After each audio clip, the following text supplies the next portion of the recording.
Olá, meu nome é Igor Henrique Rodrigues Oliveira e eu sou mestrando no Programa de Manejo e Conservação de Ecossistemas Naturais e Agrários na UFV Campus Florestal.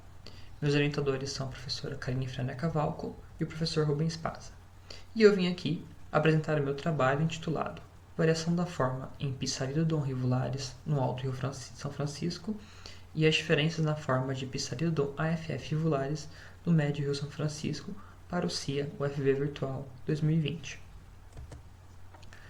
O modelo biológico que eu trabalho, Psalidon rivularis, é uma espécie de lambari considerada endêmica para a bacia hidrográfica do Alto Rio São Francisco. No mapa que eu trouxe, essa bacia seria a região em verde clara, localizada integralmente dentro do município de Minas Gerais. É importante destacar que diversos trabalhos utilizando biologia molecular e citogenética têm demonstrado que Psalidon rivularis não é na verdade uma espécie, mas sim um complexo de espécies muito difícil de serem distinguidas morfologicamente. No nosso trabalho, nosso objetivo é caracterizar, através da morfometria geométrica, 6 populações de Psalidon rivularis e uma de Psalidon AFF rivularis. Das 6 populações coletadas no Alto São Francisco, que são Psalidon rivularis, 3 pertencem à subbacia hidrográfica do rio Abaeté, sendo o córrego Laje, córrego da Espinha e Lagoa da Usina Abaeté. E a população coletada no Médio Rio São Francisco, que seria Psalidon AFF rivularis, foi coletada no córrego Crico, subbacia Rio da Prata. Foram utilizados 174 espécimes e em cada um, no software TPS-Digi, foram digitalizados 17 landmarks, seguindo a mesma ordem e localização que esse esquema que eu trouxe. Em seguida, no software MorphoJ, foram realizadas as análises generalizadas de Procrustes para a retirada dos efeitos de tamanho, orientação e posição dos objetos nas fotografias.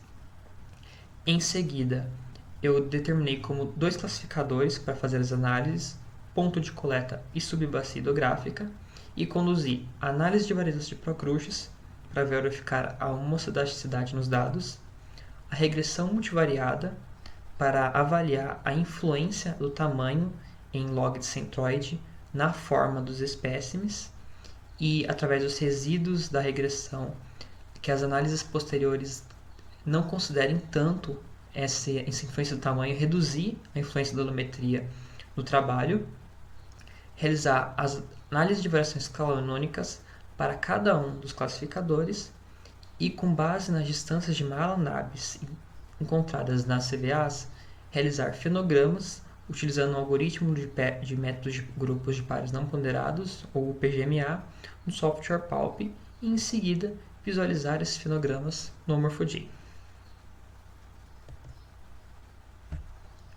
Os resultados da nova demonstraram que a hipótese de nulidade para ambos os classificadores foi rejeitada com p-value inferior a 0,001.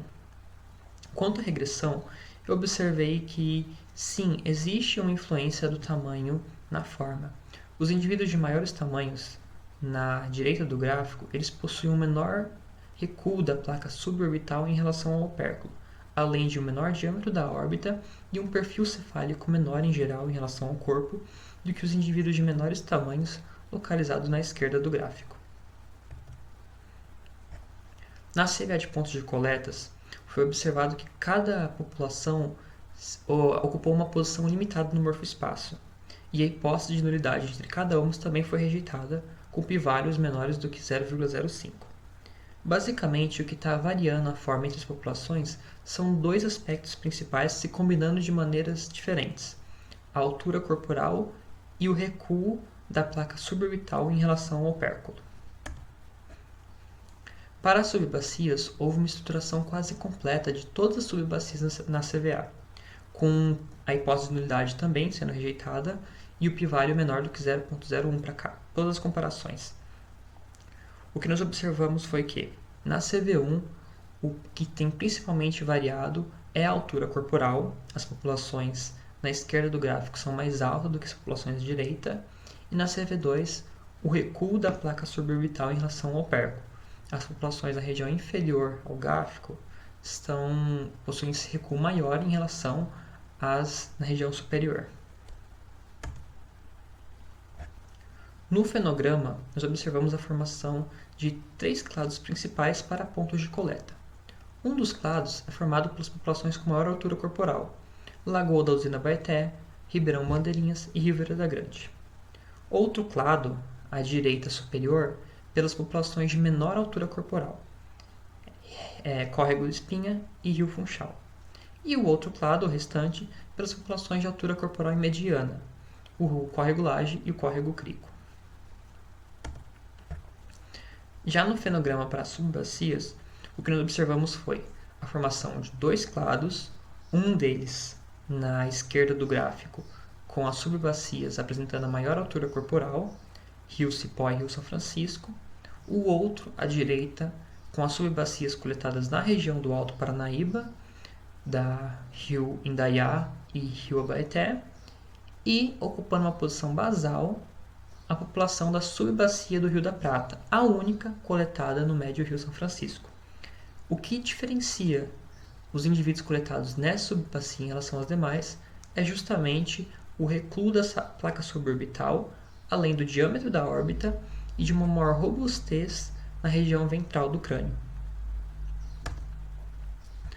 Como conclusão, nós observamos particularidades morfológicas em cada população amostrada, principalmente relacionadas à altura corporal, recuo da placa suborbital, diâmetro da órbita e robustez ventral do crânio. Algumas dessas características parecem ter sido influenciadas pelo tamanho dos indivíduos, provavelmente obra da alometria. Já a altura corporal e recuo da placa suborbital não parece ser uma influência apenas do tamanho. Em relação à altura corporal, diversos trabalhos na literatura com peixes demonstram que esse fator varia principalmente em relação à velocidade da água. Ambientes mais lênticos selecionam alturas corporais maiores. E isso se repetiu no nosso trabalho, já que a população da Lagoa da Usina apresentou uma altura corporal maior do que os córregos Laje e da Espinha, mesmo pertencendo à mesma subbacia hidrográfica, o Rio Abaeté. Já em relação à placa suborbital, muito poucos trabalhos na literatura abordaram essa região em morfometria geométrica de peixes, e nenhum aprofundou os estudos na região para Pistarídodon. Baseado nos nossos resultados, nós acreditamos que essa região apresenta uma importância ecológica ou taxonômica para a espécie, uma vez que ela marcou a principal diferença entre os indivíduos coletados no Médio Rio São Francisco e Alto Rio São Francisco. E eu encerro por aqui e gostaria de agradecer à Universidade Federal de Viçosa e ao Laboratório de Genética Ecológica e Evolutiva, onde eu posso conduzir meus experimentos. Obrigado.